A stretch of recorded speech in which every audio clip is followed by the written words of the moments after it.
to some fireplaces. It's hard to carry on when you feel all alone.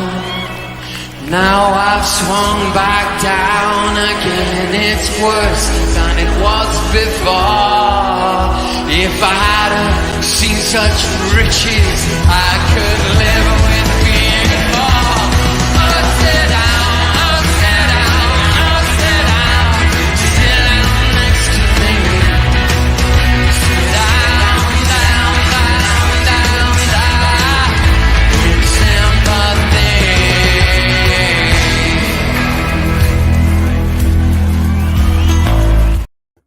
Evening, everyone. Evening.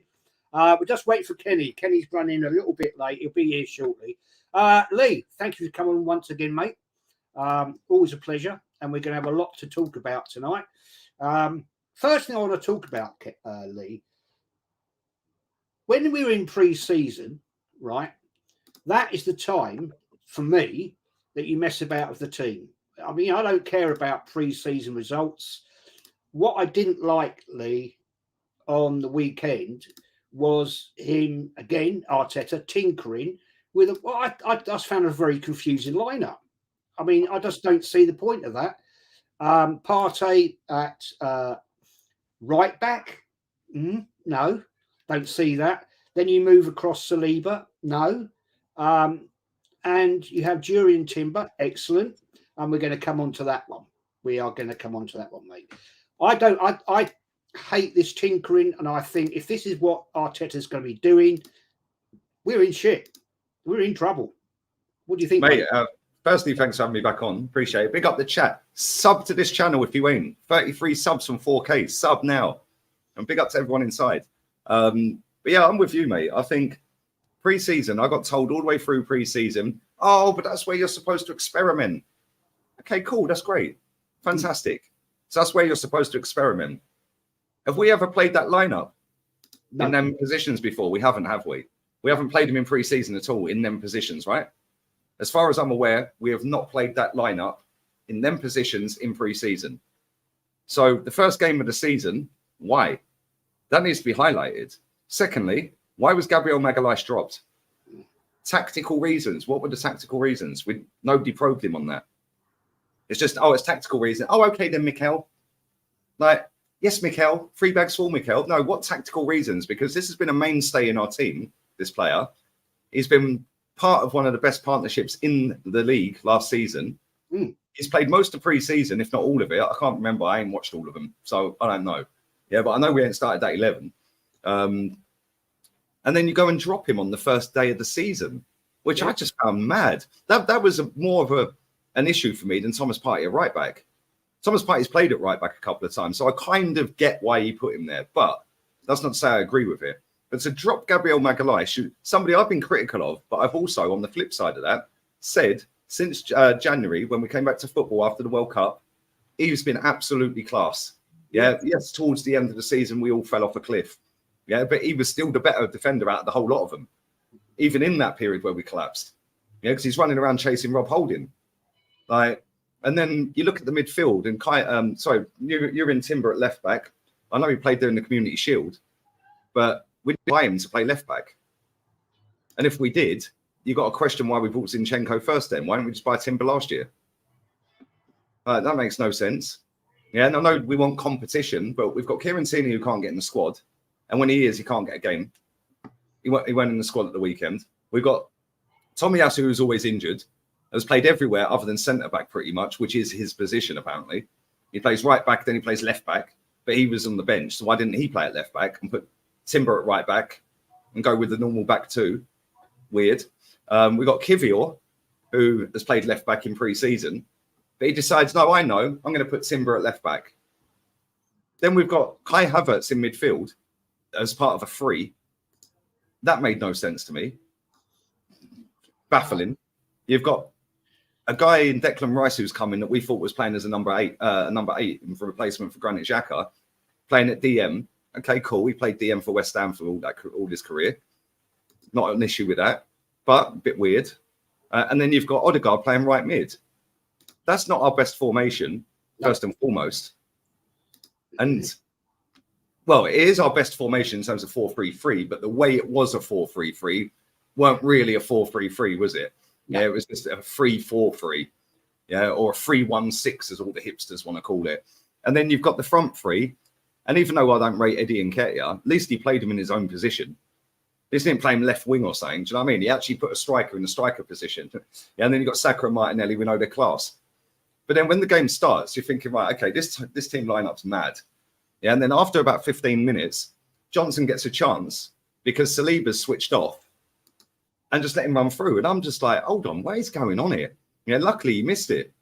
And it was at that point I was like, well, this is going to be a hard game. And before we got the first goal, yeah, I was like, this could potentially be a banana skin here if we don't fix up. And then out of nowhere, Martinelli does a worldie.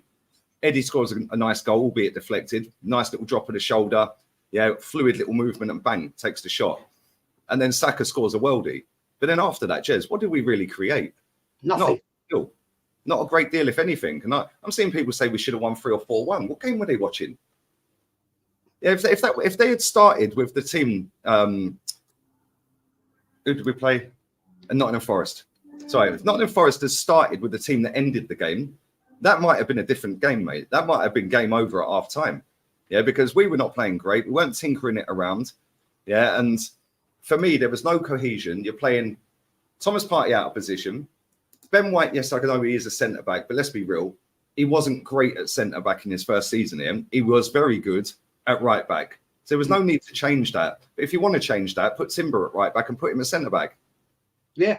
Yeah, or take him out the team and leave Saliba there. All you're doing is shuffling players over out of their natural comfort zone of where they've played for years. Yeah, Saliba's not a left-sided centre-back, and I don't believe in left-sided and right-sided and all that. If you can defend, you can defend, yeah. But all these modern managers want a left-sided player on the left side, a right on the right side. Yeah. So now you go and play 2 righties in the defence. And you could see it was a bit awkward for Saliba, which is why he didn't play great. You could see it was a bit awkward for Timber. I don't think he was that good before he went off injured. He was all right, but I wouldn't say, wow, yeah, like he was in the Community Shield. He was superb in that, right? But you then go into midfield. Kai Havertz is not a midfielder. Why is he there? And like when you're trying to shoehorn players into different positions, that just reminded me of Arteta's first full season. Yeah, didn't know his best 11. Yeah, got a couple of players out injured. I'll mix and match and rotate and do this and that because I'm a genius and I'm a baby Pep. Like ultimately, we got out of jail. But if that game went on for another 5-10 minutes, it would have been a draw. And listen, it don't bode well going forward because now I know we're going to come to Timber in a minute, but now Timber's out injured pretty much for the season. So we've got Zinchenko, who's been out injured since April, May, with a calf strain.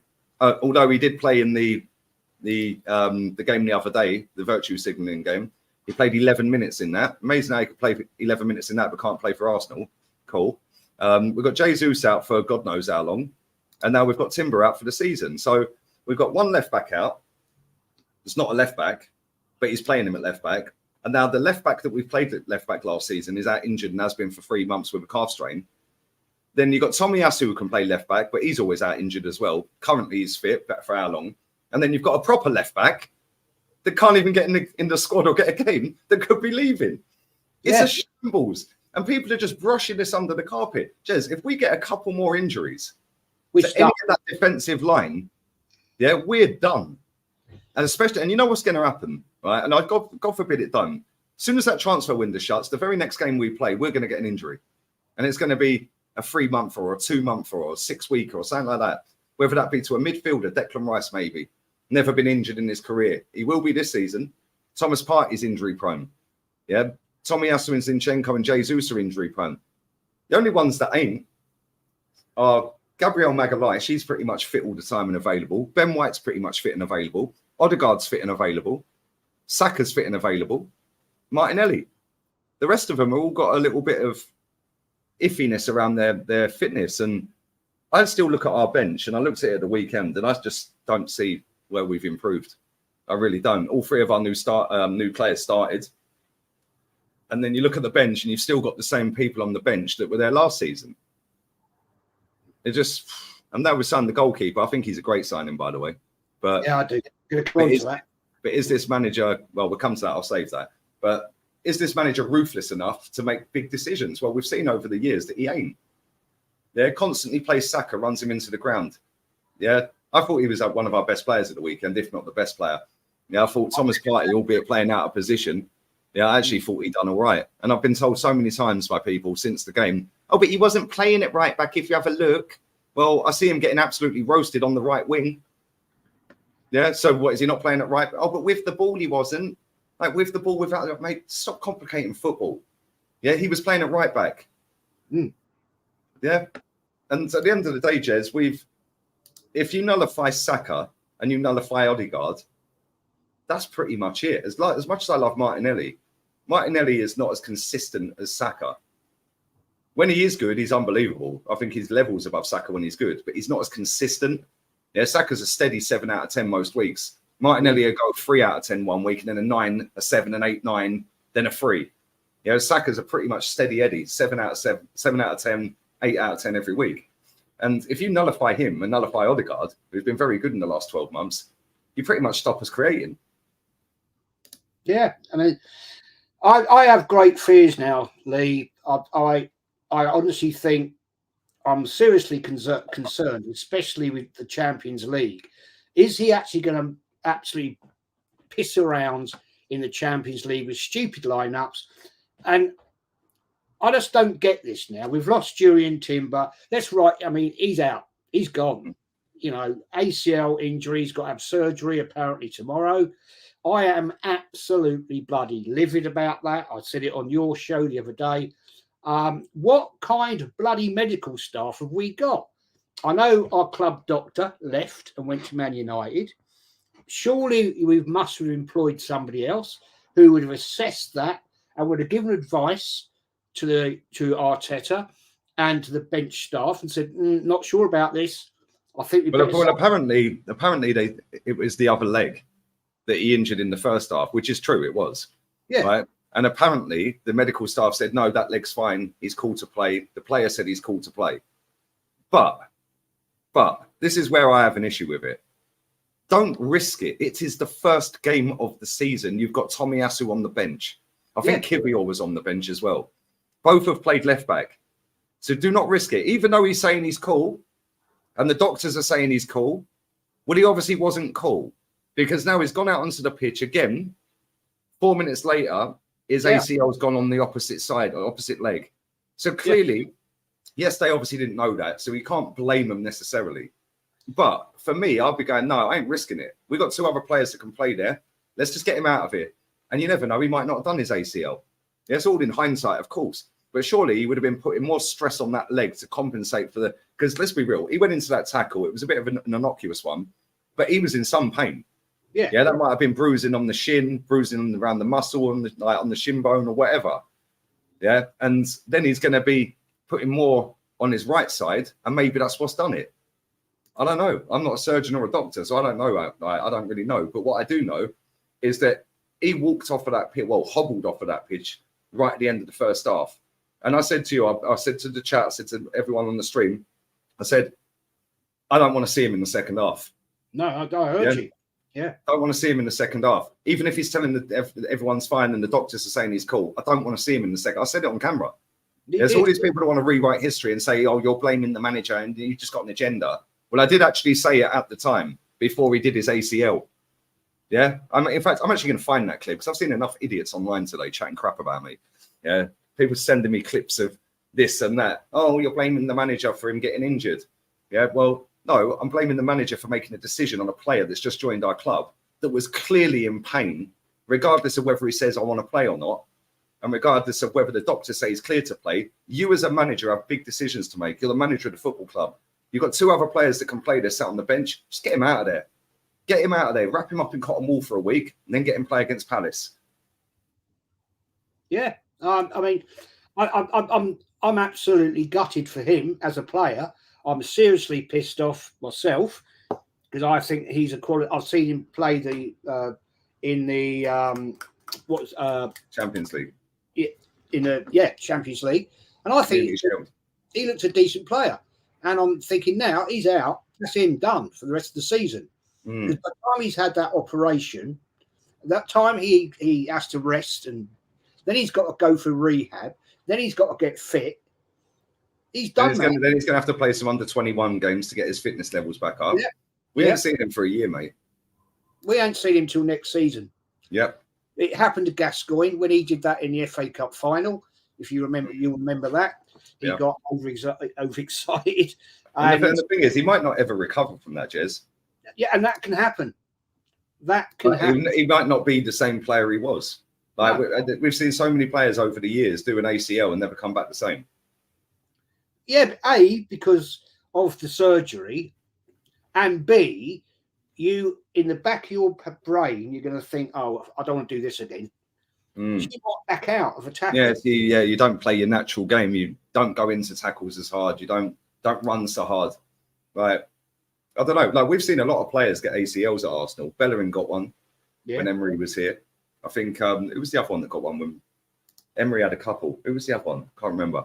There was a few, but maybe it's something to do with because there's a lot of players. I mean, Aston Villa have got 2 ACLs done already this season.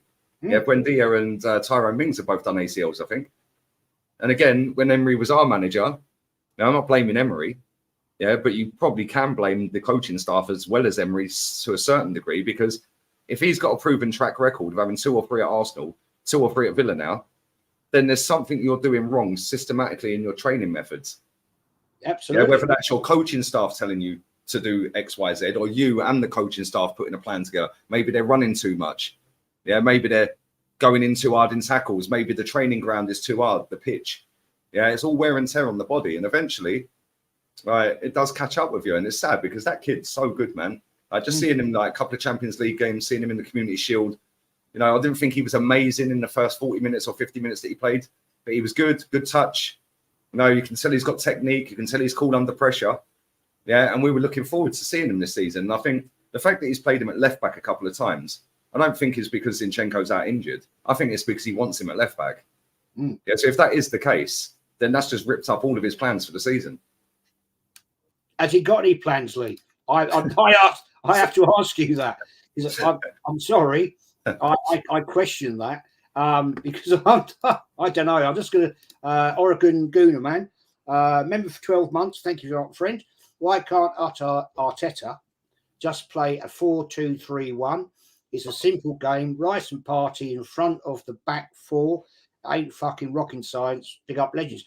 Great comment, Lee. 100%. 100%. I said this the other And then you can go with Odegaard. You go with Odegaard, Saka, Martinelli. Odegaard, Saka, Martinelli. And then you just put a striker up front. You go and buy a decent striker. And then without the ball, the striker just dips back into midfield to pack the midfield out. Or one of the wingers, like one of the 3 in front of the 2, either Saka or Martinelli, just tuck back in, or both. Not rocket science. And the thing is, when you I like the way we played at times last season. For the first 8 months or 7 months of the season, I thought we were playing great football. I thought we looked amazing at times. But it's like, what has he done since the end of that season to go away from what we were doing? Because it's not just Jesus injured or Zinchenko injured. There's something he's doing differently. He's got a different game plan. He's got different personnel now. And for me, I think maybe we'll see in the next couple of weeks whether he does drop Havertz. But for me, I think that he's trying to accommodate Havertz into that team. And that is going to be to the detriment of our results and the club this season. Because if he keeps playing him week in, week out, whether he scores a couple of goals or not is irrelevant, mate, because we are not going to be as good as last season. We were blitzing teams, Jez. We were literally taking teams apart. And I know it's only the first game of the season, but let's be real. It's not just the first game of the season. Like, we lost to Man United in pre-season. And they're crap. I watched them the other night. They are awful, man. Awful. They are awful. I've actually had them to go and finish above us this season. And after watching that the other night, I was like, Jesus Christ, I might need to rejig that because they are awful. But at the end of the day, we pretty much all know our starting 11 if they're all fit. Why don't this manager? Like, get it, Lee. I don't get it, man. Like when you're going up, we're going to have a lot of teams this season come to the Emirates, if not most of them, apart from the big teams like City, like that are going to come and play football. right? And maybe Man United and Liverpool come and play football. Maybe even Tottenham now. They've got a manager that is trying to play football. Chelsea, maybe. Top 6, they might come and have a go. Every single other team in that league is just going to do what Forest did. Sit back, park the bus, whip for the 18-yard box, free man on Saka, yeah? Cancel Martin Odegaard out the game and just clear the crosses. And then when you're doing that, and this is why I found it baffling, because surely Arteta knows they ain't going to come and play football, Forest. They're only there to try and nick a draw, right? And when you've got that in your team, when you've got that, knowing that team's coming to your ground and they're not going to play football, you want the most technically gifted footballers on the pitch. So why was Eddie? I know he got a goal. Good luck to him. Well done. But surely Trossard starts that game. Left foot, right foot, he's immaculate on both. He's probably our most talented player in terms of left and right. Yeah, I'd say. Yeah. Do you know what I mean? Jesus, we can't get him in the team. He's not fit right now. So you put Trossard in. He can jink through. He can score goals. He's clinical. He's got great shooting on him, left or right foot. He's a pest. Yeah, he's got great dribbling ability, decent passing. Instead, we just have Eddie just bouncing around the 6-yard box. And cool, it works. We've got a goal. But it's not going to work on some games. No. Yeah, it's not going to work every game. Eddie's not going to score in every game. He's not going to score in half the games. So I don't understand why we are trying to whip balls into the box when they're just going to clear them and header them and header them. You've got to try and play through these teams at times, like we did with the Martinelli one, where he got it into Eddie. And like I said, good bit of play. But that was just like, when we've never seen Martinelli do a skill like that before. That's a once in a blue moon. Yeah, Saka scoring a screamer like that. That's one of his best goals for Arsenal. Ain't going to do that week in, week out. Yeah, so you have to have your better players on the pitch. And we're having Havertz on the pitch, mate. I'm sorry. Jesus wept. I said to you, Lee, I put money on it. I will put money on it. We did it with David Luiz. He had it in his contract. And that comes from a pure source. He had it in his contract. He had to play a certain amount of games. And he did. And was bloody useless. And I wouldn't be at all surprised because he's come from Chelsea again. It's in his contract. He has to play a certain amount of games. And I've got no proof of that, but it would not at all surprise me. But I want to ask you this one, mate. We now got a problem. We've lost Timber. Looks like Tierney's going to be walking out the door, which I think is an absolute bloody disgrace. Because I think he's probably one of the best left backs in the league. I honestly do. He's class. He's obviously going to be walking. I've seen him linked. Newcastle are hovering. A couple of European teams are hovering. But he may bend up back at Celtic. And I wouldn't blame the guy because I think he's being... Why did we buy him and not play him? It's an absolute disgrace what is going on at this club. You know, I actually got to the point last year, Lee, and I thought, yes, we're going forward. We challenged, all right, we capitulated, which I'm sorry, I'm going to say it, was down to poor management in certain games. And I just don't get this. And I got absolutely criticised for this the other day. At the Emirates, Lee, that's our home turf, right? Yeah. 2-1, Newcastle, Nottingham Forest are coming on us. And we go all defence. We bring on Gabriel, blah, blah, blah. What? You just don't do that at the Emirates. That is just bullshit, man. I get it if you're at Anfield, you're 2-1 up. You're at 2-1 up at the Etihad. You're 2-1 up at down the lane. Chelsea, where, you know, I get that. Not at home. You don't do that at home. What you do at home is say, right, come on, boys. Let's mix this up a little bit and let's get the third. And that's my concern with Mikel Arteta. He just doesn't seem to me, Lee, that he can read what's going on in the park. He was micromanaging again on Saturday. And I'm thinking, just let the team play. You've sat all week, right? You sat there watching them every day at training. You've picked your first starting 11, which I have to say was crap. But you've gone with it. So now you've got to play with it. Let them play. But, you know, you're there. It's all this, isn't it? It's all the playing direction. It's bollocks, man. What I mean, screaming and shouting at the players. Like, it's just like, it must be off-putting. You've got to be. Like, it must be off-putting because, like, I mean, Kai Havertz has been here 2 minutes and he was screaming and shouting at him, which is cool. You've got to scream and shout at every player. If you're going to call one out, you call them all out. But you shouldn't be doing it to any of them. Let them do their thing. And at half time, you get them in and then roast them. Yeah, you individually pick on one that's been crap. Yeah, or 3 or 4 that have been crap. Now, we've seen him lose his rag in the dressing room on the All for Nothing program. Yeah. So why is he standing there screaming and shouting at his players, like, and doing it openly that people in the crowd can hear what he's saying? Like, it just makes no sense to me. I think he knows he's under pressure. He's also put himself under pressure by saying he wanted to quit.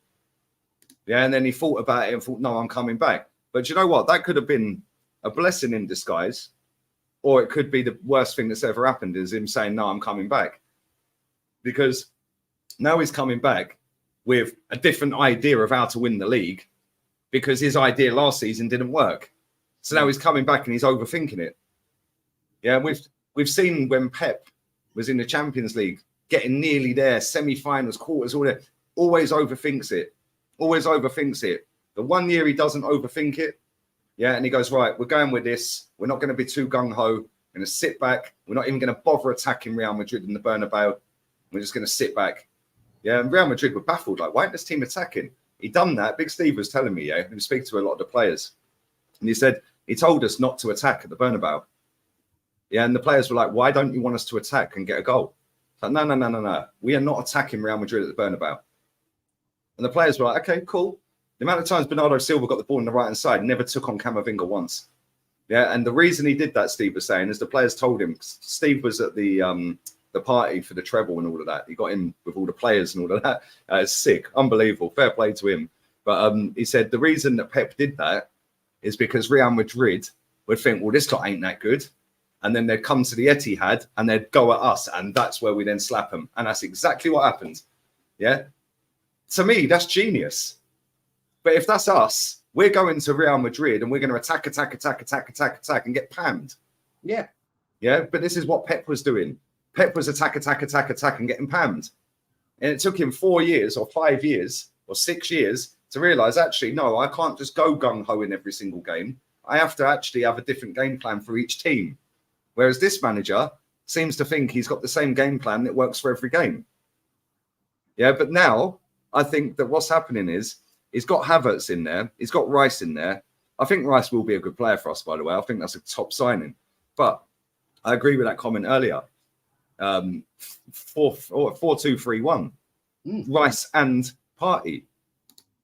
Then you have Odegaard in the front of them, and then the wingers. Then you have the striker. It's not difficult. Yeah, and that's still versatile. You can still interchange, but you have more of a structure. When you're playing players, and they're playing players in the right positions, when you're playing players out of position, and then he's barking at them like a dog. Yeah, for me, that's baffling. Because now you're playing Kai Havertz in a position that's unnatural to him, and now you're screaming and shouting at him that he's not doing what you want him to do. Well, mate, hello, he don't play there. No.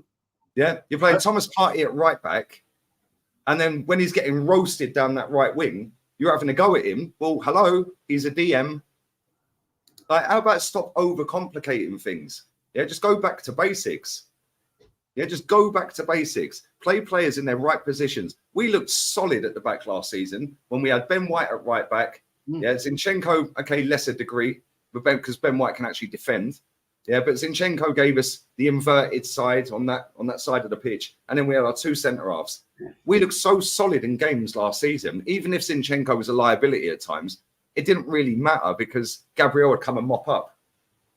Yeah, do you know what I mean? And it's like, or Xhaka would come in and mop up on that side. But when I look at it now, I just think, mate, we're gonna get beaten quite a lot this season. I think a lot of people are in for a big shock.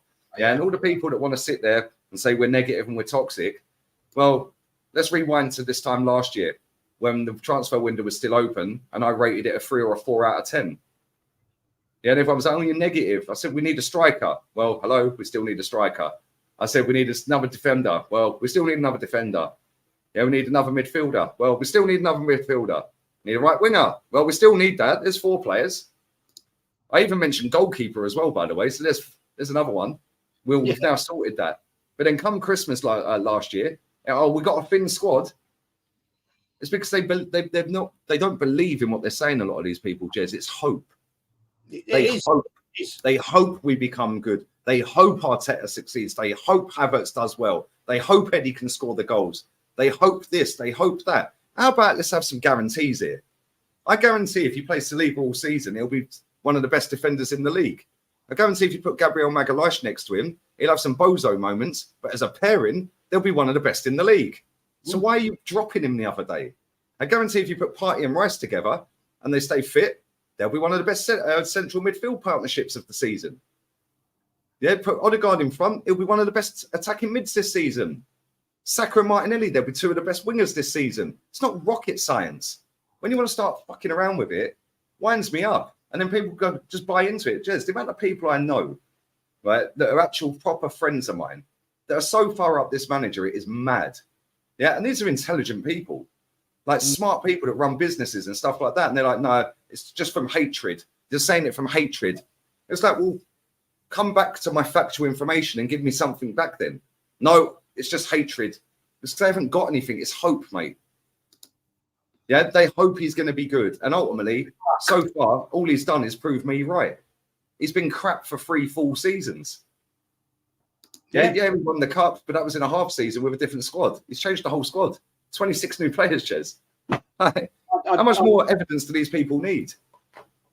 I don't get it, man. I really don't get it. I'm just going to do a couple of super chats, Lee. I'm going to grab a beer then, mate, while you do that. Big up Danny as well. He's in my chat quite a lot. Big up to you, mate. Yeah, he's a legend, this man. AO Arsenal lads, how many games in the stands at aggregate between you two? 6,000 or something, you beasts. Yeah, well, we've been around the block a few times. A lot of people ask you where Kenny is. He was delayed. I'm not sure he's going to make it. I think he was delayed at work. Shit happens. But we have the legend that is Lee Gunner here anyway, so it's all good. Long-haired Yeti, mate, thank you for your super chat. Lee, we played like Brazil. You don't know ball. Class. Yeah, I mean, yeah, Pele was there, wasn't he? Oregon Gooner, mate, thank you again for your super chat.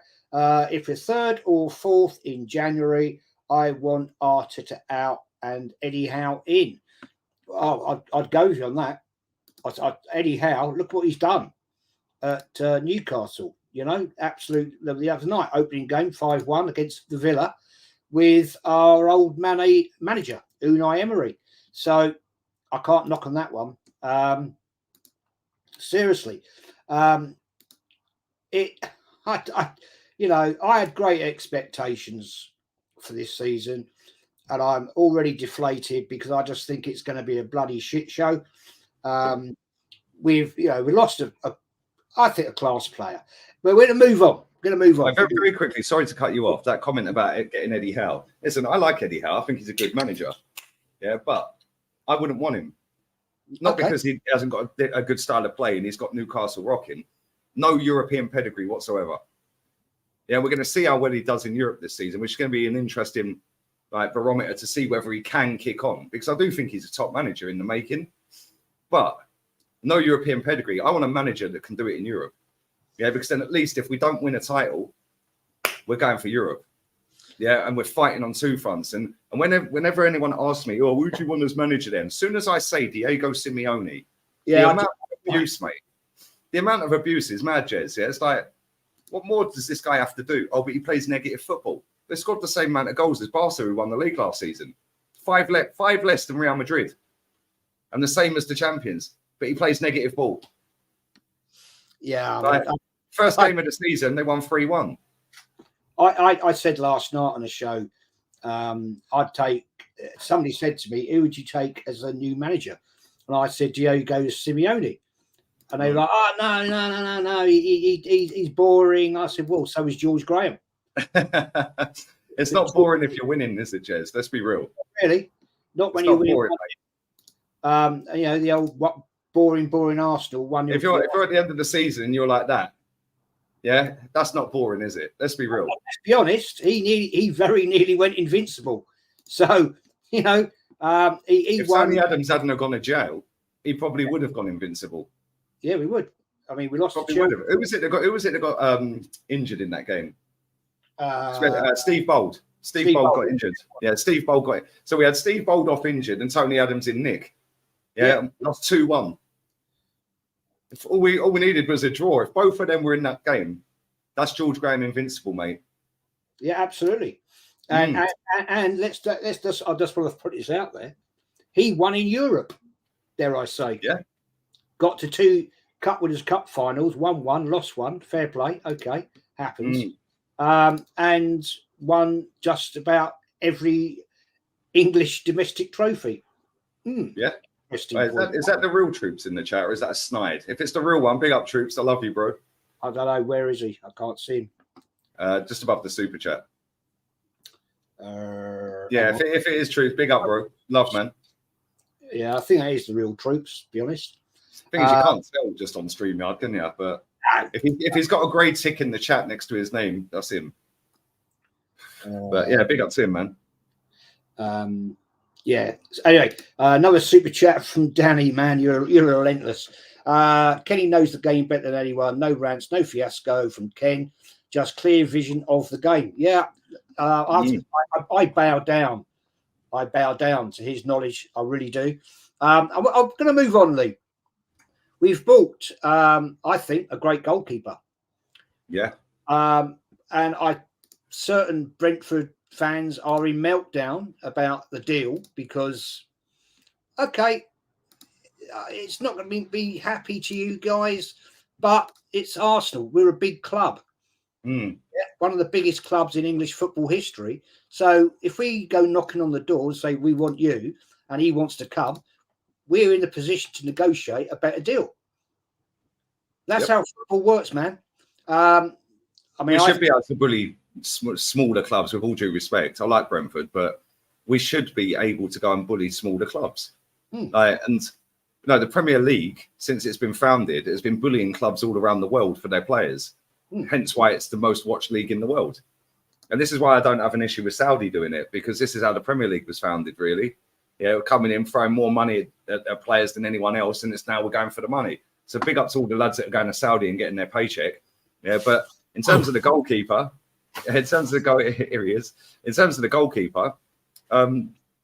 he's leveled up to a bigger football club. I think he's a better goalkeeper and leveled the goalkeeper situation up. Ramsdale's probably overachieved compared on what any Arsenal fan thought he was going to do in terms of performance level. I know he ain't won anything, but in terms of performances, there weren't a single Arsenal fan on the planet that wanted him. Yeah, so based off of that, he's actually overachieved by actually putting in some really good performances over the 2 years. But let's not forget here, he was part of the reason we capitulated last season. Yeah, and a big reason, or one of the big reasons, if I had to name 4 or 5 players in that squad last season that the reason we capitulated, he's definitely in there. Yeah, because he got so lax, so cocky, so arrogant at times. Yeah, it's all great having banter with the fans, like when you're on an away trip and all that, and you're having a bit of to and fro with the home fans and that. But ultimately, you've got to keep switched on. You've got to not play stupid passes out to Southampton players. Yeah, you've got to make sure you're covering your near post. You've got to make sure you're catching the ball. And when you look at David Raya, and listen, we all watch a lot of Premier League football. I'm sure everyone in the chat does. You can clearly see he's head and shoulders better than him. And that's at Brentford. Then when you go and look at the stats, which I'm not a big stats guy, crosses, he's better. He claims more crosses. Yeah, he commands his box a lot better. Yeah, he's better at short passing, long passing. Yeah, he's better at shot stopping, which ultimately is the aim of the game. He ticks every box. Yeah, and for me, to get him, I don't care if it's a loan. The one thing I do worry about with it being a loan, by the way, is because of FFP. I don't get that. We unless we're going out and doing big dough on someone else by the end of this window, that's a bit worrying. Yeah, because I know we've spent a lot of dough, but when I look at a team down the road in West London that have done £1 billion, yeah, right, and they've only recouped in 300 million or something in that time. Well, they've spent that in 1 year. We've spent less than that in 4. So I know we ain't really recouped a lot of money, but we have still got Nketiah, not Nketiah, Balogun probably leaving. Tierney could be leaving. Xhaka's left for money. Pablo Mari left for a few quid. Lokonga and Savage are looking at going. Turner's gone. We're getting loan fees for a couple of other players. So we're getting a lot off the wage bill as well. I know we've brought players in, but when they're saying it's a 3 million loan with an option to buy, cool, that's great, and I do think we'll buy him. But when they're saying it's because of FFP, I don't really get that, mate. That's a bit worrying, unless we're actually going to go out there and do big dough on someone else by the end of this window. Yeah, I get that. I'm going to come to you in a minute, Kenny. Just do a couple of super chats, man.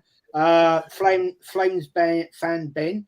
Thank you, mate, for your super chat. I actually love that Lee gets. He's straight talking Arsenal fan who's seen us at our great days. Massive respect, Lee and Jez. Thank you, mate. Big up, mate. Thank you, mate. Big up, Ben. Facts. That is facts. The long-haired Yeti. I know where you're coming from on this one, mate. Thank you for the super chat. Did someone say win in Europe? Well, it would be nice. And I know exactly what you're saying. You're coming, having won 2 European Cups. But Kenny Ken, welcome, my friend.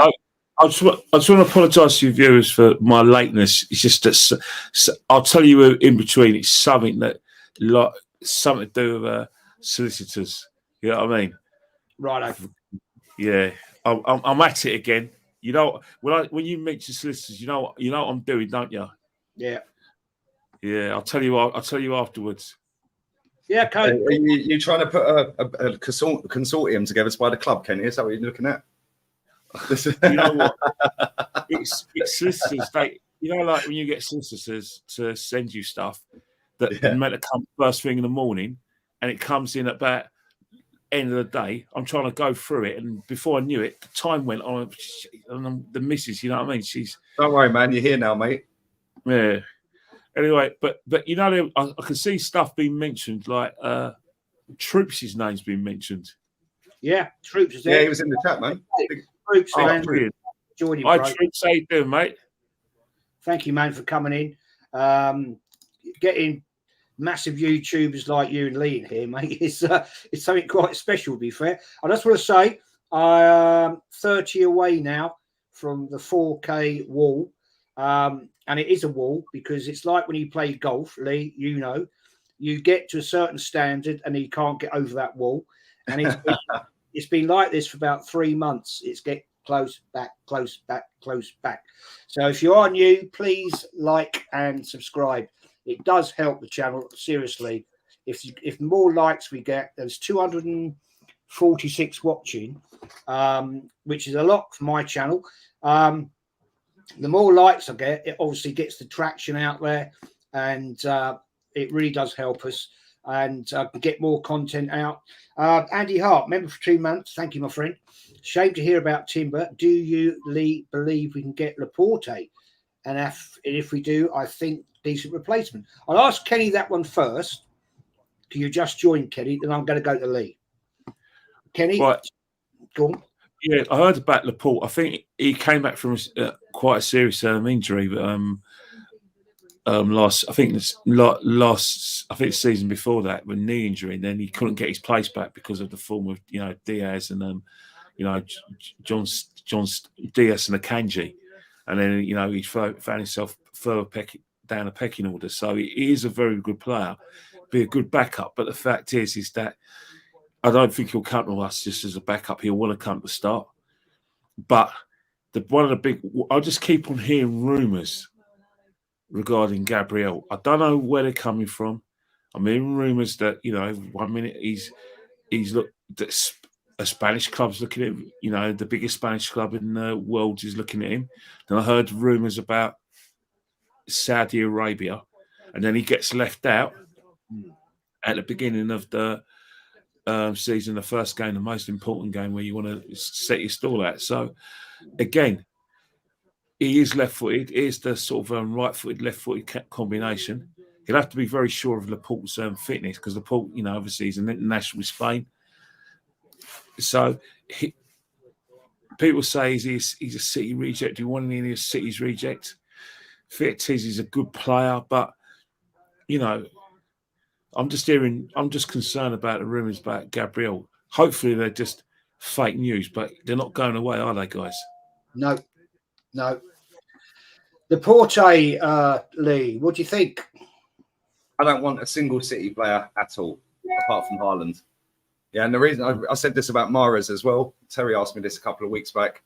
Said, would you take any of their players like Mahrez available, Gundogan, Silva? Listen, they're all talented footballers, but we're trying to catch Man City and overtake them. Yeah, and for me, any player that Pep is allowing to leave that football club ain't good enough for Arsenal if we're trying to do that. Yeah, and that's just my take on it. Listen, Laporte's a decent centre-back, but I don't want decent. I want the best. Yeah, and I think we've got the best with Saliba. I think he's one of the best centre-backs in the world right now. Yeah, and like people might think I'm stupid for saying that, but listen, the proof's in the pudding. He has been superb for 4 years, let alone 1 year at Arsenal. He's been superb for 4 years. You know, over in France, people take the mick out of the league all they like. Still got to do it. Still going up against Mbappe and Neymar. Yeah, and he kept them quiet. So Saliba, we've got as a pairing. Like, listen, I'm the first to jump on players when they play crap, and I did that at the start of the season with Gabriel last season. Should have given a penalty away against Palace the opening day of the season, handball. The Liverpool one, possibly handball as well. Sliding in against West Ham. Oh, no, that was Saliba, sorry. But there's been many times that Gabriel's done stupid bozo stuff. Having said that, on the flip side, when the World Cup ended, he was easily our best defender. Yeah, Saliba fell off a cliff a little bit and then got injured. Yeah, and it was Gabriel mopping up his mistakes rather than Saliba mopping up his at the beginning. But as a pairing, they're one of the best in the league. Yeah, if not Europe. And I think that would be a massive downgrade if we put Laporte next to Saliba. I'm sorry, mate. And like I said, any player, and everyone knows my undying love for Riyad Mahrez. I didn't even want Mahrez at Arsenal. Yeah, I don't want any of their players. The only one I'd take is Haaland. Yeah, and that's because we need a striker. Yeah, but other than that, I don't want any of their players. We're supposed to be actively trying to overtake this lot. And any player that the best manager in the world deems unfit for purpose, I don't want him. Because if he thinks they're not good enough for Man City, well, we're trying to catch Man City. So why do we want them? Yeah, and this like, oh, yeah, but they're still good enough for us and we can bridge the gap. Well, cool, whatever. But I don't want a team full of ex-Man City players. Yeah, we've already got a virtue signaller at left back who ain't played a game for 3 months, apart from 11 minutes for a virtue signalling game. Yeah, well, he was fit for that, but he can't be fit for Arsenal. Yeah, we've got Jesus, who sadly has had 2 knee injury operations since he's been here. Now we're looking at Emerick Laporte, and I've literally just looked at his injury record. Yeah, like, it's not great. It's not great. It's terrible. It's terrible, especially it's not long-term ones. It's just little niggly 40 days, 30 days, 20 days. But it's still 3-4 games here, 15 games there, 12 games. I don't want that. Listen, Gabriel Magalhaes is very rarely injured. And if Real Madrid sign him, firstly, we're going to make a massive profit on him. So we bought it for about 27 million or whatever it was. So fair enough. If he goes and we get a big bid, 60 million, because Militao's out for the season, I think. Yeah, and again, mad injuries. There's been a lot of mad injuries at the start of this season. Their goalkeeper, Real Madrid's out for the season. The centre-back's out.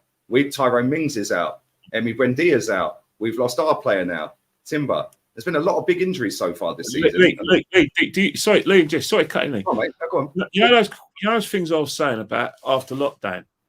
You know when we had Project Restart, and then after Project Restart we had the European Championships. Then straight after the European Championships at the World Cup. So the players aren't adding any breaks. So when you talk about players being out of the season, you talk about Militao, you're talking about Courtois. I link it to that because you know football has been continuous. If you factor in as well the qualifiers for the Euros and the Nations League, yeah, and then you like League of Nations, it's no surprise that you know players are going down. Especially when most of these, well, not Aston Villa, but Real Madrid gets to the latter stages of everything. Yeah, you know their goalkeeper's a weird one. Like, I don't even know how he did it. I ain't seen it, but like when you actually look at how many games are played every season, and I think there's a Euros next year, isn't there? Well, yes, Euros in Germany. It's in Germany. There you go then. So now again, Bukayo Saka's going to play another 70 games this season for club and country, and then he's in the Euros. And it's like, when do these players actually get a break? Which is why you need a big squad. But then ultimately, when you get a big squad, you have to have quality in that big squad. Yeah. And when I looked at our bench, I said this before you came on, Kenny. When I looked at our bench at the weekend, we've got 3 debutants starting. The bench is the same. The only players that were missing, were Jesus and Zinchenko. Right? Cool. But when you look at the rest of that bench, Tomiyasu was still there. Kivior, is he good enough? We ain't seen enough yet. We don't know. Jury's out. Yeah. But Tomiyasu can't stay fit. Zinchenko weren't there because he's never fit. Yeah, Jesus, 2 sad injuries for him. He's been out again. Yeah, but then you look at Fabio Vieira. Is he any good? We're going ultimately with the same team, right? And when you look at it, like Granit Xhaka left, and as much as we've all been on his case since he's been here, and rightly so at times, right? We've replaced him with one player, so 1 in, 1 out. Then we've got Jurrien Timber in. He's now out injured, so we can't count him. So we've actually only signed one other player, and that is Kai Havertz. So we're actually only one better in terms of squad depth than last season. Yeah, because it's 1 in, 1 out with Xhaka and Rice. Timber's injured. We've only added one player to that squad. Yes, now the goalkeeper. So when I see these people getting so hyped and so carried away, and we can do this and we can do that, I'm like, bro, if you actually deep how mad this is, look at the bench. Yeah, the bench is identical, and this year he cannot throw Europe in the bin. No, he can't throw cups in the bin. It's a bit of fact is, you know, that you are right. That's the thing with Arteta, is that he's added on first team players. He hasn't actually added on squad players. But then again, it's about getting these squad players to come. And it's clear that he's waiting for Vieira. He thinks, right, last season's is like basically like a buy. This season's when he wants to kick on. So that's probably the reason why we haven't got signing players. And you think about, you talk about the bench, there's still some players that El Neni, he shouldn't be still at the club. You know, Cedric is still at the football club. So they're two. And then Lokonga's still there. So we're in about Lokonga at Burnley. That hasn't happened yet, because you know there's room. There isn't like Lokonga going to Burnley, and then there was Tavares as well. We're in that he's leaving as well to Nottingham Forest. So you've got Tavares going to Nottingham Forest. You've got Lokonga being linked with Burnley. Cedric, I don't know who's coming in for Cedric, and that's for Rob Holding. Why is he still at the club? Why ain't no Saudi clubs coming in for our players, by the way? Exactly. No Saudi clubs are coming for Rob Holding, are they? Oh, if there's any Saudis watching, I'm available for work. I'm learning Arabic, mate. Don't worry about that. I'm ready. Just throw the money. Yeah, but I'm just thinking about the whole situation, and I just think, in order to get some bodies in, we're just going to have to get some bodies out. And at the moment, they're not going out, and it's not time's running out. We only got 2 weeks of the window left where to get some adequate replacements in. We're running out of time because we need more bodies out. The situation for Balogun as well. He clearly wants to leave. He doesn't want to fight for his place. That is revenue that we're still not getting in. So by the end of this window, we're still going to be stuck with the same squad, but we're going to have a situation where Timber's out for a few months. Zinchenko, we don't know when he's going to come back. Depends where he wants to promote something. And then you've got the whole situation with the striker. We're going to rely heavily on Eddie, or we're going to rotate between Eddie and Havertz, because we're still going to have that conundrum, come January, where we're going to fit Havertz. Absolutely.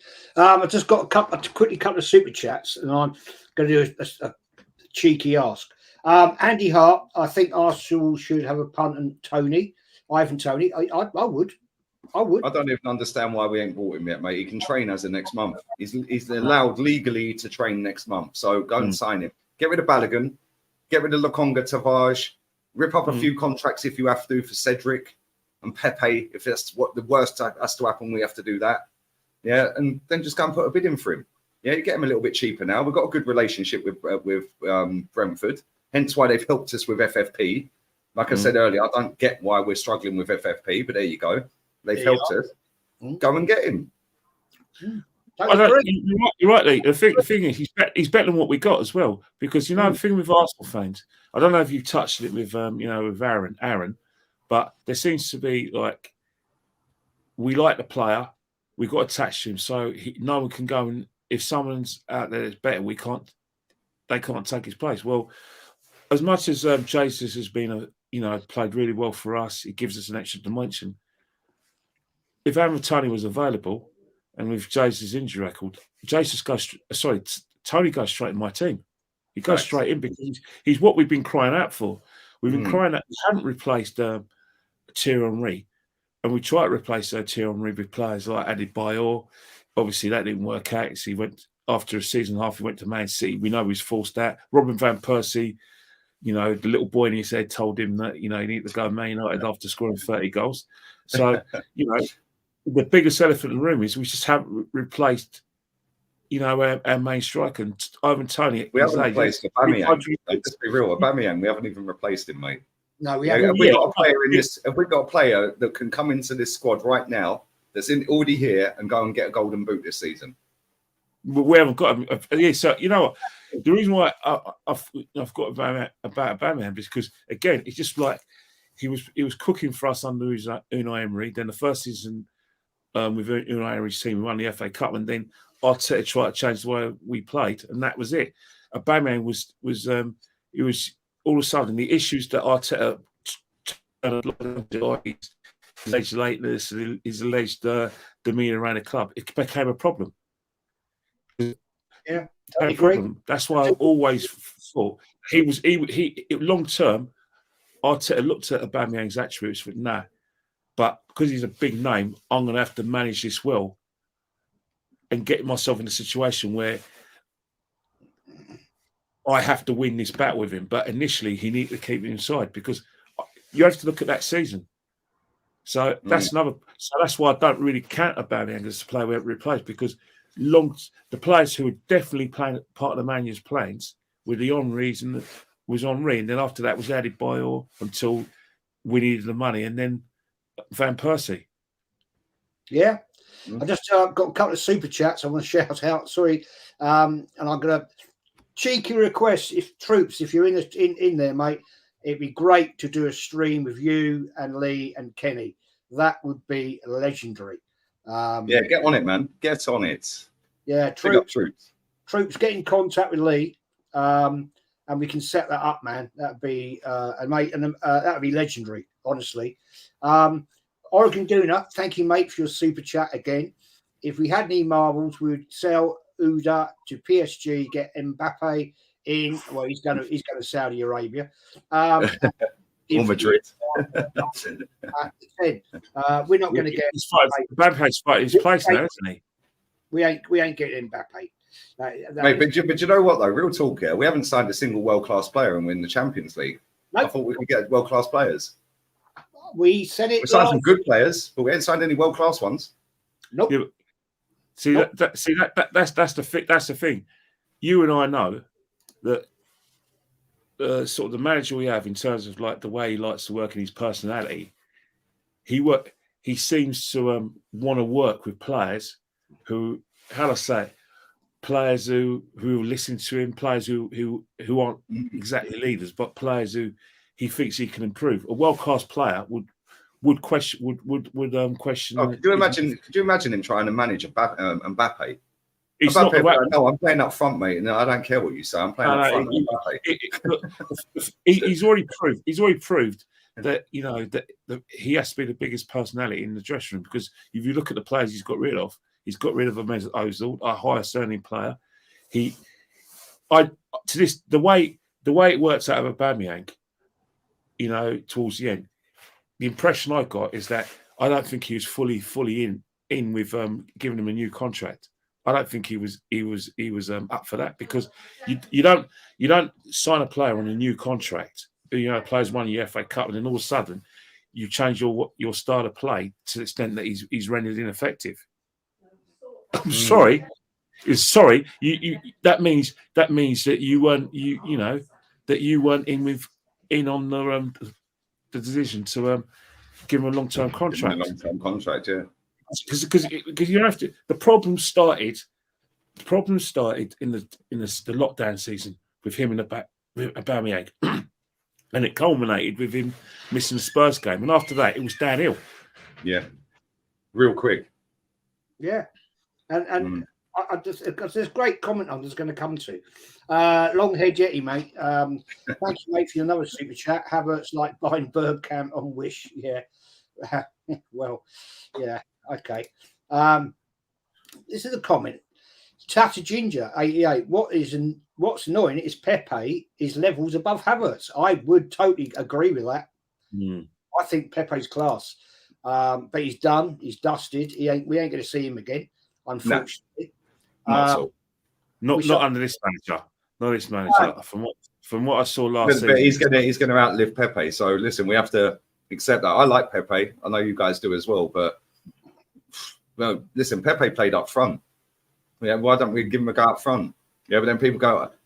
The funny thing is when we signed Pepe, the hype around that guy was mad. Yeah, this fan base, I've never seen it more excited other than Ozil. Yeah, like the whole fan base was gassed when we signed Pepe. Yeah, and maybe not as much as Ozil, but it was near Ozil level. But you know what they're gassed by? Just go on. Yeah, but you know what they're gassed because if you think about technique and in terms of like gifted players, he's probably one of our most gifted players because you think about it. You look at Saka and you look at consistency, but in terms of natural footballing ability, it's clear that Pepe's got natural footballing ability. But the thing about it is that when you've got natural footballing ability, with managers like Arteta and Pep, that's not enough. You have to have consistency. It's not even consistency.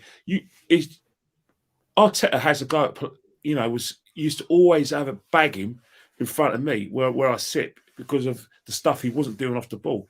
The fact that he wasn't running, he wasn't getting the position to receive the ball, he wasn't tracking his runner. That's what Arteta was all about. Look at what happened with Havertz on Saturday, right in front of my eyes when I think he got a hospital pass. Havertz, the natural inclination is not to run and turn it into an excellent pass. He just stood there, waved his arms about. Arteta was running him. He was running him. He was having a right go at him and saying. I said this before you come on to Jez. Yeah, I said that's all well and good doing that, but when you're doing it and the stadium can hear what you're saying, like the ones around him can hear what he's saying, you shouldn't be doing that. Do that in the dressing room. Yeah, you shouldn't be absolutely coating. Yeah, every now and again, once in a blue moon, coat a player off if they're doing something they shouldn't be doing. But when you're incorporating new players into your team on the first day of the season, that it's not a natural position for them to be playing in. He's not a midfielder, mate. Let's be real. And now you're having a go at him because he didn't run, because maybe he's thinking, if I go in for that, I could break a leg here. But that's the thing. That's the thing with Pep and Mikel, and I'll put Klopp in that category as well. You don't run for these managers. You're not going to last here. We only have to look at the example. Pepe is a classic example of a player with natural football ability, probably more gifted, technically than Bukayo Saka. But Saka has end product, plus he's a consistent 7 out of 10 every week minimum. He's exactly. like the right wing version of Nacho Monreal. He's not a superstar, but potential superstar, but consistent 7 out of 10 every week. But that's what you need for clubs like Arsenal, who are now, I consider, a team that should be challenged for the title, a team that should be, looking to win the Champions League. That's what you need at Arsenal. Unfortunately for Pepe, our managers rendered him a luxury player, but it wasn't just our manager. Unai wasn't particularly that enamoured by him either, and that's the situation with he didn't want him, did he? He wanted Zaha. He really wanted. I think Pepe is probably better suited to Spain and Spain, France, and probably Germany. Depends on which German club it is, though. Probably a Leipzig, definitely a Dortmund. He'd be fantastic there. Bayern Munich, no way. There's just he wouldn't get in the team because of the players they have in front of him, and plus they're probably like a you must run off the ball team as well. So that's where he's going to thrive. But Arsenal, we're banging our head against the wall to even think that he's going to be part of the Arteta's plan. To think that he will even get a minute on the thing, he's finished here. As long as this manager's here, he's finished. Yeah, I just want to highlight this one, man. Troop says, "Let's do it." That would be amazing with Lee and Kenny Ken. That'd be a legendary show. If Troops, if you can contact Lee, I don't have any contact. Lee knows you. I bow to the legends as I always do. If you want to sort that out with Lee, we'll set it up, the stream up on here, and that'd be amazing. It'd be an absolute brilliant show. Just text me. Yeah, Troops, text Lee, and we'll sort that out, man. I just want to change subject here. Why, Kenny? Why is it Liverpool can't get the players if they want. They want. I'll tell you what, they can get the players they want. But the fact is that Chelsea Football Club, was already discussed and agreed personal terms with Casado, and they also did similar with Lavia. And I don't really buy what Olivier Bazaglo said, where the reason why Chelsea are getting all these players because they've had more recent success than Liverpool. I don't, I think that's probably a lazy argument that she's making, and she's a Chelsea fan, so she will say that. But I do think that, the common denominator, 8-year contracts, security.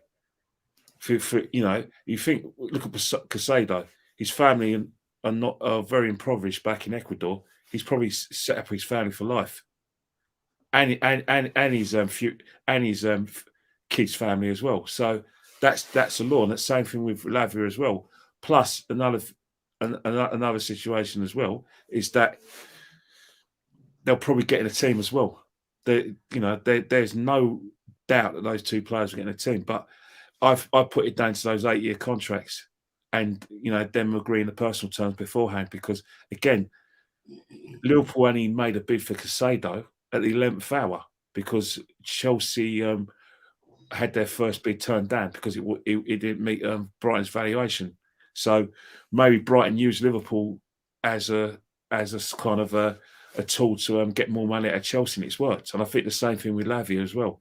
Liverpool were in for Lavia, but again, it's the situation where Chelsea contracts more attractive. I don't see Liverpool offering their players or new players 8-year contracts. I don't think McAllister was offered an 8-year contract. I don't think that Szoboszlai was offered the same thing as well. And that's the thing.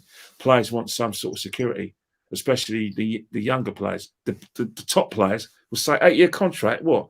No way, man. Who knows? Maybe another big club are coming from me. They won't sign it. But young players, all day long, they're signing that. Yeah. And if you want to bring in the London, being able to use your Oyster card, or probably be able to, watch London Tonight, or get all your highlights on London TV and everything by the English standard. That probably comes into 4 as well. I agree, mate. I think also as well. Go on, Jez. Go on. Sorry, mate. I'll just say, Danny, mate, you're relentless tonight. Thank you, mate, for the super sticker. Hey, Danny, buy the club, bro. Yeah, buy it. Yeah, get in there. We can go arse, mate. We could go arse, mate. Kenny's got the lawyers on the case, so I think also with the Liverpool thing, right? Let's be real here, right? You're dealing with somebody like let's go with Caicedo first, yeah. You're dealing with someone that's grown up in Ecuador. Like, that's one of the poorest countries in the world.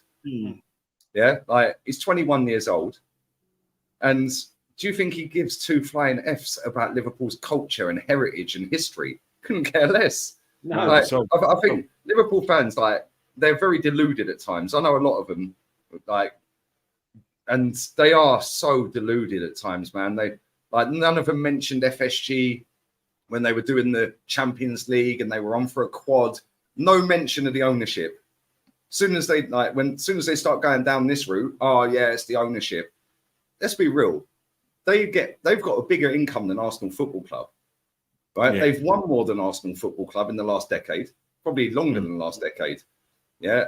And you look at it and you think you've got the basis of a good team there.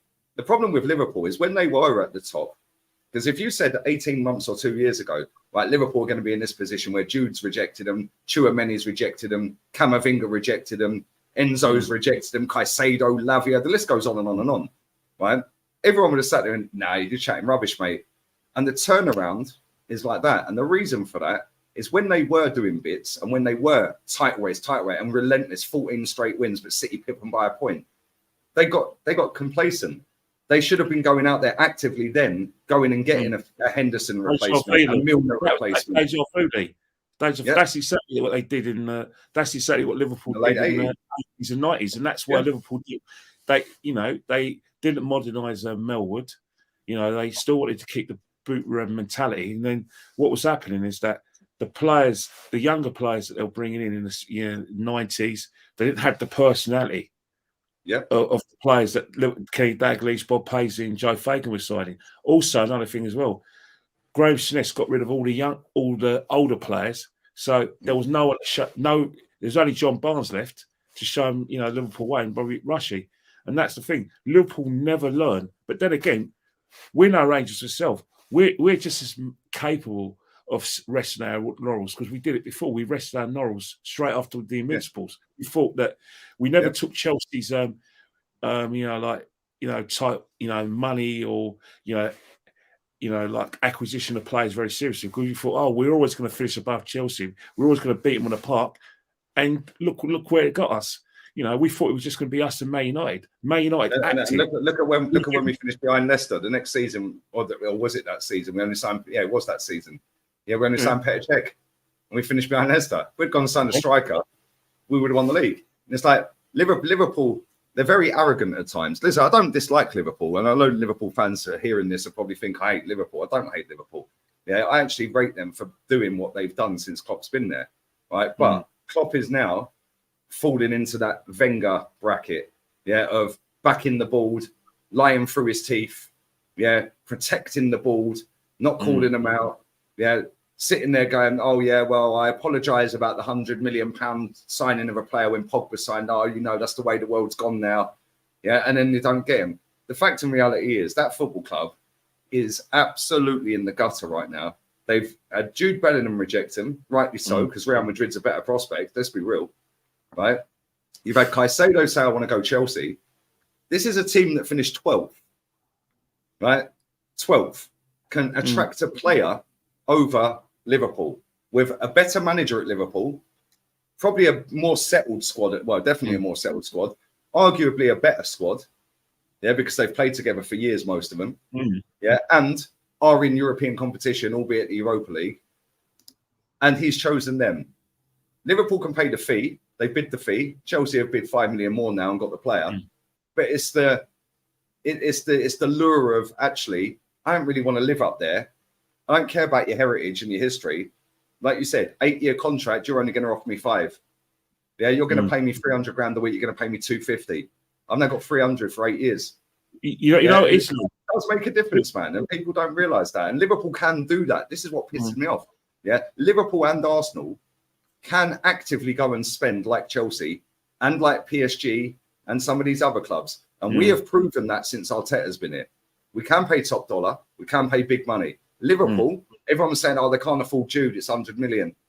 Well, they just bid 107 for Caicedo, and what that's done, right, is actively shafted them out of signing Lavia. Because they only bid 45 for Lavia, got rejected. And I said to Rance the other week, I said, bro, I will wet myself if they go and sign Lavia. But you know what also people haven't factored in with this Todd Bowley thing? They both own baseball teams. Yeah. And they've had a bit of beef over there on baseball, apparently. So it's personal with Todd. He's like, no, we're getting both of them. They don't even need both of them. Or maybe they do. If one gets injured, the other one comes in, whatever. But it's personal. And it's like, no, I'm going to flex my muscle now. Because he is clearly a closer. I don't care what anyone says about him being a cowboy and all that. I've called him a cowboy and they didn't know really what they're doing. But if he wants a player, he's getting a player. Well, he does his research for very well, and again, it's a young person's mind. We all know on this panel that the third biggest club in the country is Arsenal. Second and first, you can take your pick, Man United or Liverpool. But you tell these young pups that, and even some of our young fans, they think Man City and Chelsea are bigger than Liverpool, Man United and Arsenal. And that is the situation when all three of our clubs are trying to sign players. Even if we do our groundwork early, like we did with Mudryk, Chelsea come knocking, he's gone. See you later. And that is the whole situation with Liverpool situation. Everyone still looks at Chelsea and they still think, well, this is Chelsea. They spend big money. More recent, they've grown up as a kid watching Chelsea win everything. It's Abramovich. Abramovich has left the legacy of Chelsea. As in a lot of young people's mind, a lot of probably young fans' mind, as a big club. We know we're not a big club. We know they're not bigger than us. But as I said before, evidence is always going to be recent success and silverware, and you can't knock. And that's where you get the most. Kenny, when you look at, you're right. And when you look at every team that's like the most supported teams in the world, they're always the bigger clubs. Yeah. And when you look at Chelsea, like we've probably got on par about the same amount of fans globally as Chelsea. Well, it caught us up, innit? It caught us up. It goes back 20 years ago, or 21, 24 years ago, whatever, before Abramovich said, Chelsea were a nearly club. Yeah, they were very similar to us now. They'd nick an odd cup, they'd finish third, they'd finish second, then they go nick another cup, Di Matteo scores, and all of that stuff, yeah? But they weren't ever really going to go and compete for and win a title. Abramovich they were like that. They were like that sort of flash club, you know, Chelsea, because, you know, like Ken Bates, when he brought in Hullet, in Glenn Hoddle, when they started bringing these Vialli, Petrescu, you know, Petrescu, you know, Mutu, you know, like all these big names, and then before you knew it, they got Mourinho, and that was it. And that's the thing. Chelsea were always threatening to be that big club, but they. Well, look in '99 when Man U did the treble, they finished 3 points off the top. We finished second. They finished about a couple of points behind us. But that's the thing. The thing with Chelsea is that you always looked at Chelsea and they were signing players who probably had their best years at other clubs, but they were big names and they could attract the sponsors and attract the fans. But now they're getting real success, and I think that's the thing. Even though they finished 12th and you know they're in transition, in young people's minds, that European Cup to, you know, when they beat Man City at Porto is still recent in their minds. And as a young player, you've grown up. If you're Mudryk or you're Enzo or you're any of these other young players they've signed, Caicedo, Lavia, yeah, you're 21, 22, 23 years old. You've only grown up with Chelsea being great. I mean, they lawfully call being in the mud and Liverpool not being great until the last couple of years. Hey, Tony Rolfe, I know you're watching, and this is for you. We wind you up, but we're quite serious as well, because I know you watch us, Tony Rolfe. Yeah, I'd like to get Tony on one day. Rufus, thank you, mate, for your super chat. Top stream, feeling it. Keep going, guys. We always try to bring the good content on here on Lee's channel. We're going to wrap it up in a little bit. I'll just say, Troops, if you're still about, man. Static is asking, is Troops coming on? Not tonight, mate. It'll be a different stream. We're still saying, man. I'll try and get hold of him. I don't know how. There's Troops want to be part of that army. It's Troops want to be. Hey, don't worry. I swore him in, mate. He's an honorary member. I've still got the stream on my channel. I wonder who gave us the name The Rat. Don't worry, man. We've gone from being rats to in the mud, to flip-flops this year. You're right. Yeah, trust me. We're everything, man. We're everything. That's great, isn't it? It is. You know, I mean, I went on a channel late. No, I didn't go on. I was in the chat. Late on Sunday night. And because I went on under my channel name, which I tend to do now, Jesus Christ, the abuse I was getting. It's like, wow, okay. That's the internet, Jez. That's the internet. Okay. I was laughing. I sat here, like, laughing my head off, because I'm thinking, well, obviously I'm talking to a load of little kids who know absolutely jack shit. But this is the problem, though, Jez. This is where a lot of football clubs have gone downhill, because, like, with all due respect, they don't, especially Arsenal, they don't educate our fans. Same with Man United. Yeah, they're the two of the three biggest clubs in the country, two of the three biggest clubs on the planet, right? And they don't educate the newer school fans, the younger generation fans, on our great clubs. They don't. It's all about now. It's all about social media posts. It's all about boosting now. Yeah, it's not about telling them about the 1979 final. It's not about telling them about when George Graham nearly went invincible. It's not about saying that night against Parma. Yeah, they ain't interested in that, because that will not get them and get them clicks and traction on the internet. Like, if you in lockdown, I don't know if you remember this, Arsenal YouTube channel did a podcast with Bergkamp. Yeah, they did one with Martin Keown, and they did one with think it was Henry. Might have been Vieira. I think it was Henry. But at the time, this was like 2 months later, I seen them pop up. The views were dead. But if they put carpool karaoke up with ping pong with Jack Wilshere, that'd get 1 million views. Yeah, but I think the thing is, right, is that the I don't know why Flew has caused what you guys do in industry, but you know, he's even got me saying it now. But you got to remember you got to remember not so much this show, and to a lesser extent you, but you know, other shows like the Football Terrace, you know, definitely what Lowell does with AFTV.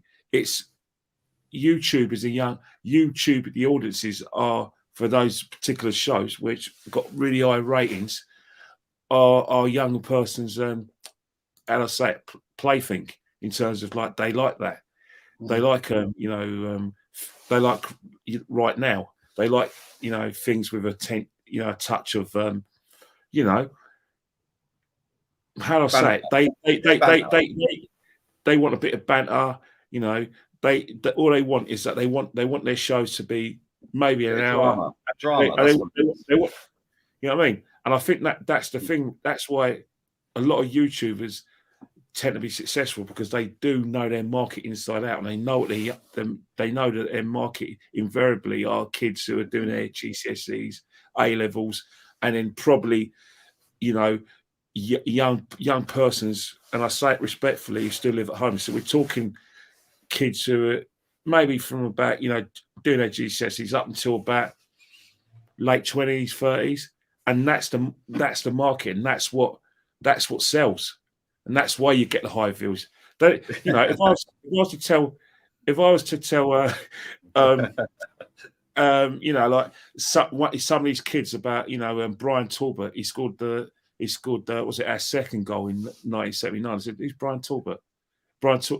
You know, if I mentioned Stuart Robson, who's Stuart Robson?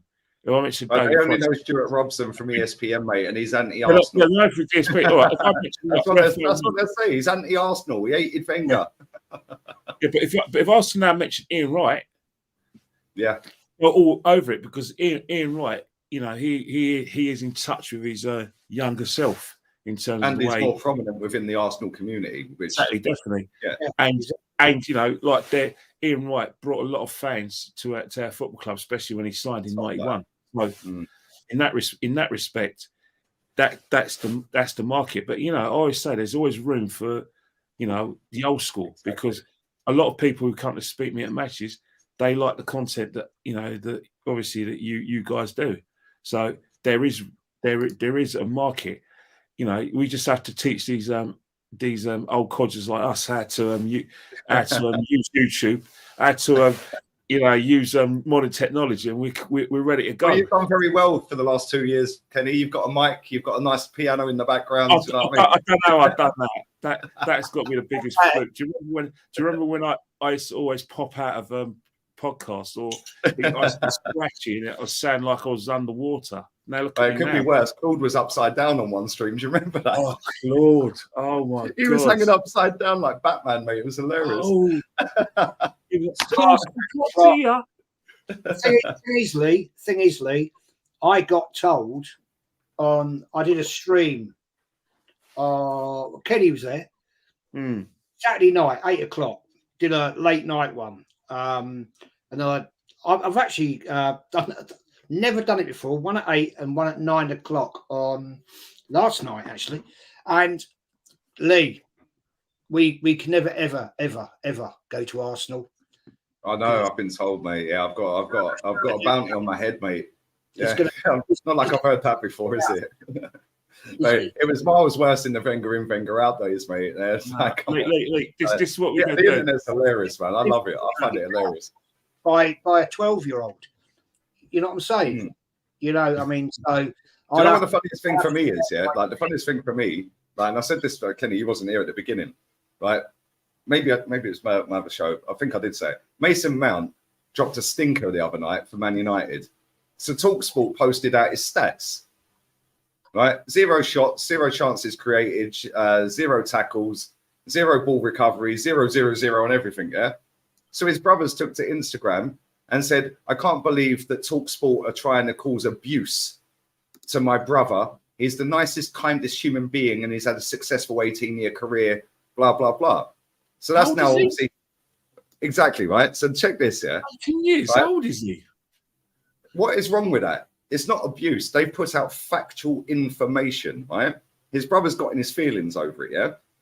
And I said to Jez, if Mason Mount scored a hat-trick on his Man United debut in the Premier League, yeah, and was unbelievable, wins man of the match, Talk Sport, as much as I cuss them at times, Talk Sport would have posted out Mason Mount, what an unbelievable performance, great debut, he's given the number 7 shirt some life again, yeah? But because it was factual information that he stunk the gaff out, that's now seen as abuse. And that is Hey, when you give criticism to a player, you get told it's abuse and it's negative. But I'm cool with that. I'm cool being the villain, bro. I'm happy to be the villain. Because ultimately, I've been proven right for 3 years. It's not. Look, Lee. You think about your mate Terry Fleurs. He actually, like I said, quote tweeted it, and he was scathing of Mason Mount's performance. So this is not the Terry I know. The Terry I know would probably have been more conservative. But that's the thing. Mason Mount, there are a lot of people who are non-Chelsea fans who always will ask that question: what does Mason Mount do? What is the fuss about Mason Mount? We're about to find out this season when he joins Man United, because they spent massive whack of money for the player, and it's not just a player that who we've asked questions about. We don't know what Southgate's seen him. Had it not been for Jude Bellingham, Mason Mount would have been in that midfield place, midfield 3, isn't it? I get to watch Jude Bellingham every weekend, mate. Yeah, he is a joy to watch. What a footballer, mate. Yeah, what a footballer. Class. Absolute class. Before we wrap this up, Lee, prediction, Palace, Arsenal. How do you see the game? Are we going to win? Going to lose? I don't see where they get any goals, if I'm honest. Elise's gone. Zaha stunk out Galatasaray the other night. That weren't a great debut, by the way.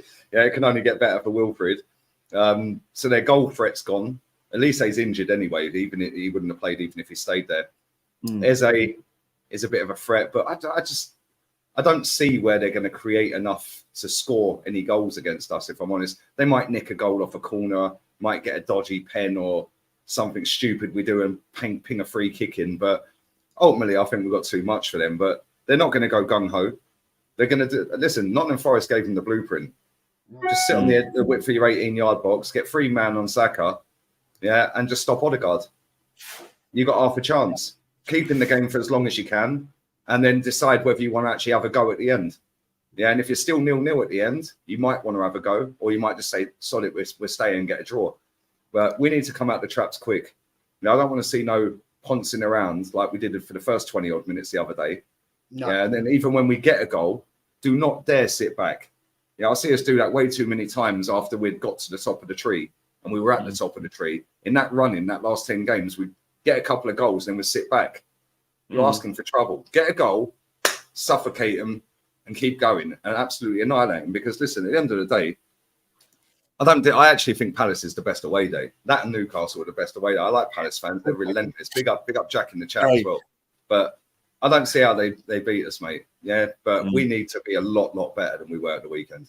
Absolutely. Totally so agree. Prediction-wise, I'm going to go 3-0. Yeah, okay. I've gone 2-0 personally. Kenny Ken, you'll be at that game. I can't wait. It's one of my favourite. Glad. Sorry, and Jack Ramsey. I know you speak to me every day, and you're not going to be happy with it. But I think it's going to be like a competitive game.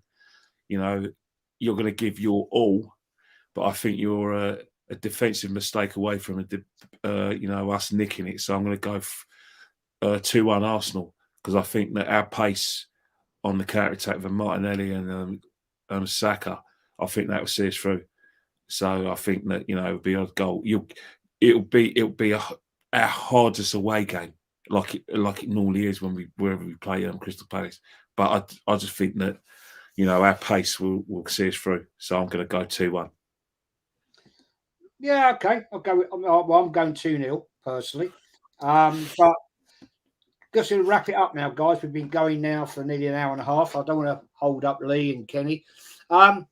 Lee, thank you so much, man, for coming on. And it's always legendary chat with you on, mate. please, my friend, everybody knows who you are, but I still want you to shout your channels out, both your channels, and it's been a pleasure, man. Thank you. Now, thanks for having me on, man. I've enjoyed it. And like I said, when I'm free and available, mate, I'm on.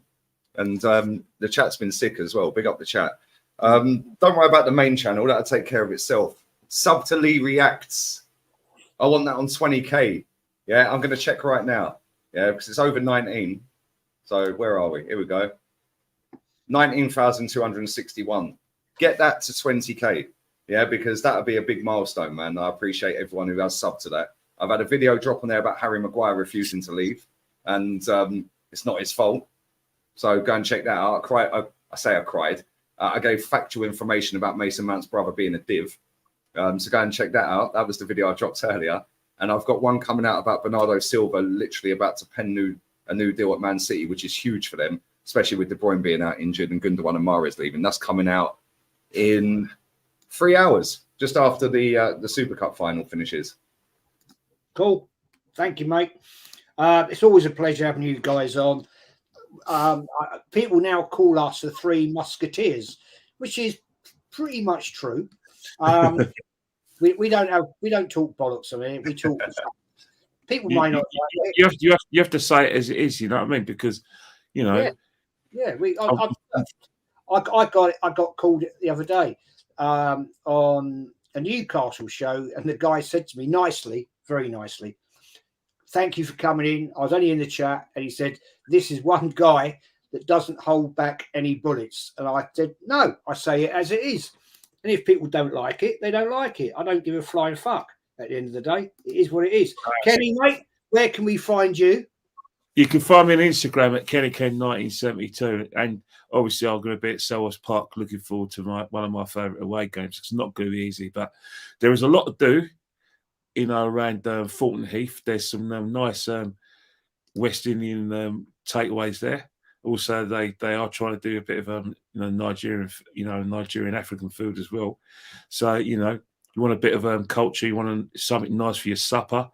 You don't have to go to East Croydon and go to the local pubs around there. Or Definitely don't go Croydon, mate. It's dumb.